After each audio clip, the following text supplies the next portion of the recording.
Friend, welcome back. During this class, we will continue the same chapter that was chapter 2, and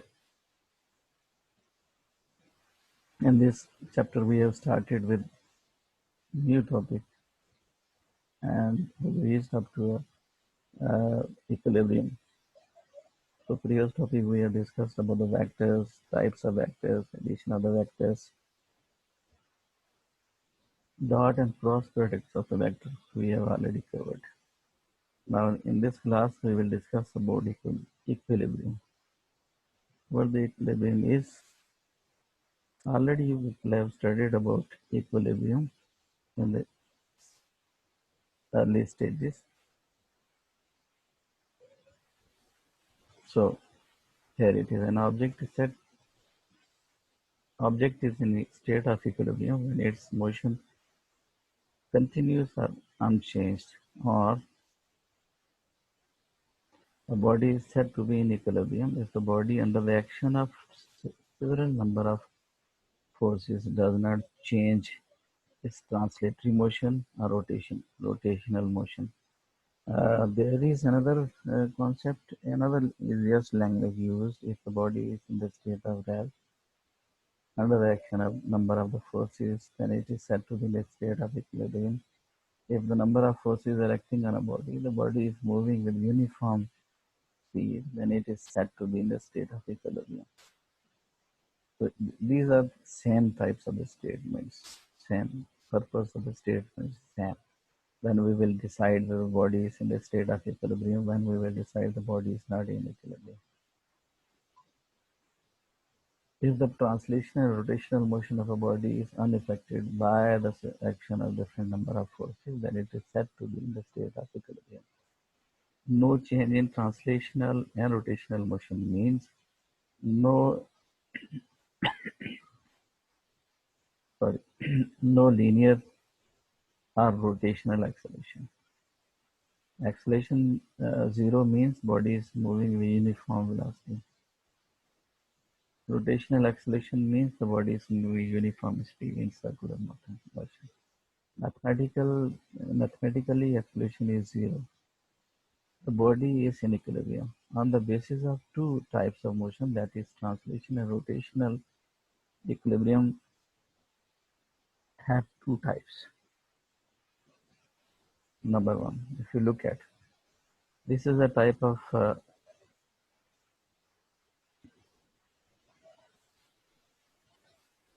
let's move back. This is a type of equilibrium. If you look at, the body is moving with uniform speed in downward direction. The weight of the paratrooper is acting in downward direction, and the reaction of air is acting in upward direction. These two forces are equal in magnitude, opposite in direction. The body is at the state of motion, uniform speed. Here is the time where there is no acceleration. This type of equilibrium is called dynamic equilibrium. So look at 10 Newton force of the book is acting in downward direction. The reaction of the table, which is equal in magnitude, acting in upward direction and but opposite. It is in the state of rest. It is the state of motion. So here is another example. If you place this meter rod on a pivot point at 50 centimeter, you are applying one force in this direction, other force to the left side. And if you see that it is balanced at this point, then it shows that the number of forces acting on a body, the body is not moving in up or it is not moving in down. It is balanced. So this is also state of equilibrium. Concurrent forces. When two or more than two forces acting on a common point, the forces are said to be concurrent forces. It is important not to confuse collinear forces with concurrent forces. Collinear forces are in the same line, whereas concurrent forces force system, all the forces pass through a common point. All collinear forces are concurrent, but concurrent forces are not always collinear. Because collinear forces are acting along the same line, but the concurrent force is passing through a single point. Figure below, the three forces are concurrent but not collinear. Here it is. These three forces are concurrent because they are passing through a single point. So that's why these forces are called concurrent forces. They are passing through point O, but they are not collinear. Why? Because the line of action is not same. First condition of equilibrium. A body is said to be in translational equilibrium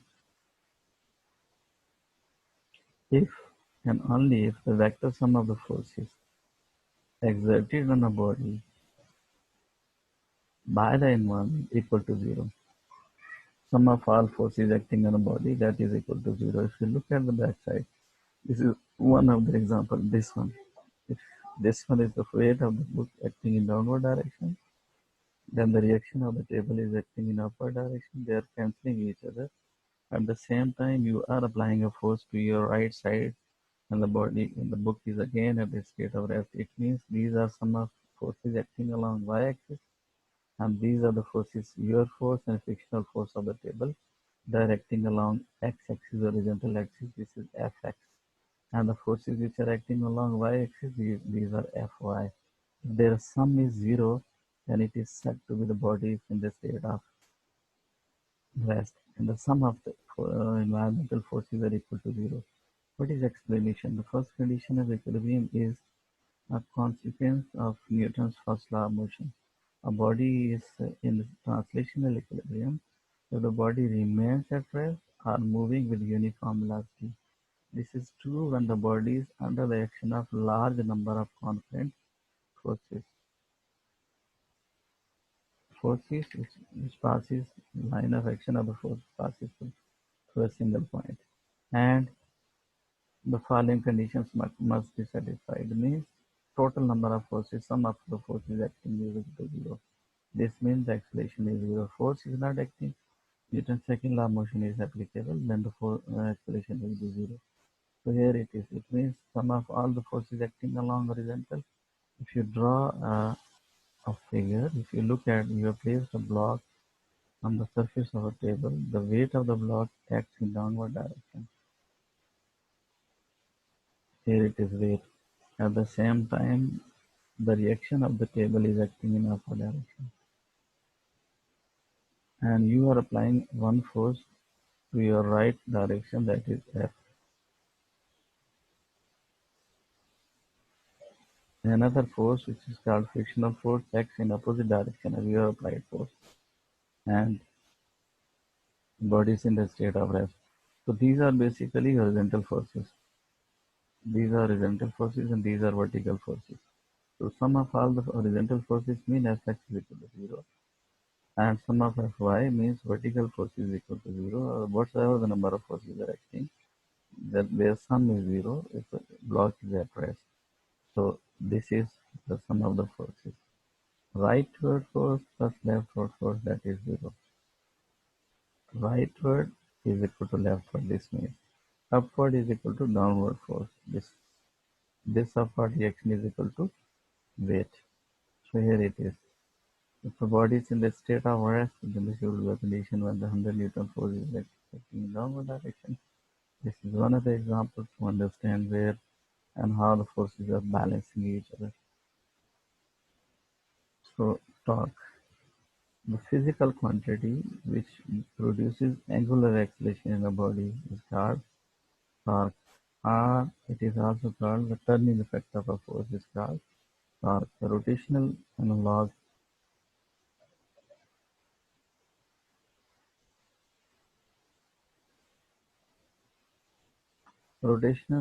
of a body, physical quantity which produces rotational analog of a force is called torque. Explanation is a good example of the torque or the rotational force is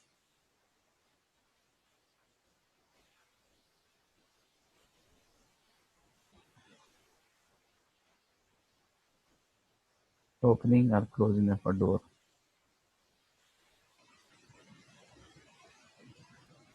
Opening or closing of a door. Apply a force F to a door produces an angular acceleration alpha that varies with the point at which the force is applied.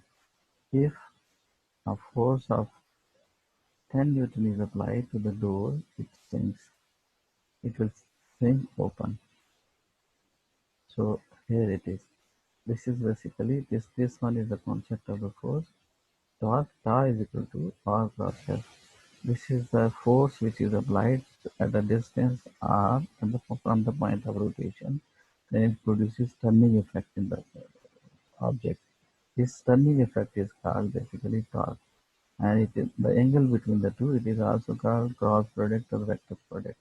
The angle between the two is RF sine theta, and n shows the direction of the torque. If you are moving it in clockwise or you are moving along anti-clockwise, your finger will show the direction of rotation and your thumb will show the direction of the torque.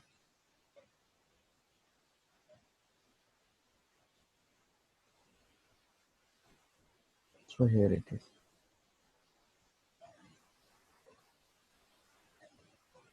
This one is an example. This is basically A and B point. This is the point of rotation, and you are applying a force at this point. The distance between point of rotation here it is r, and it will produce rotation in the body. If you are applying force in one direction, clockwise or anti-clockwise, your thumb will show the direction of rotation of the car body. So this is one another example where you are applying a force. This one is force, and this one is r distance. Basically, you are applying moment on this point of rotation, and you are applying force at this angle. If you apply force at this angle, means in the same direction where the moment arm is, you will be unable to produce torque turning effect.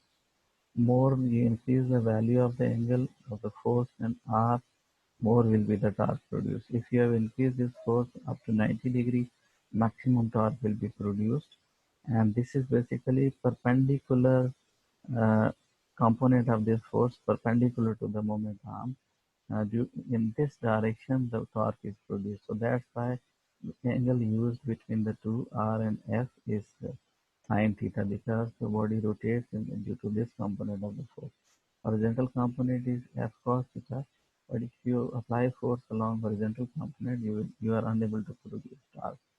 You are only able to produce torque when you apply the force at 90 degrees.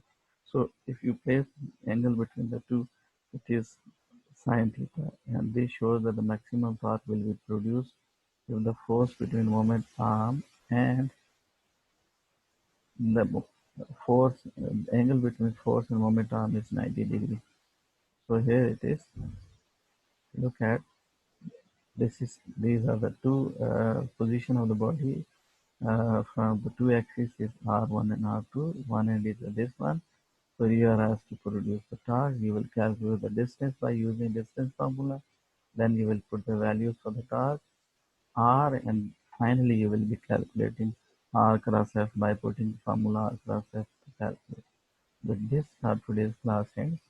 I hope you people have understood the concept of torque. Thank you very much for your patience.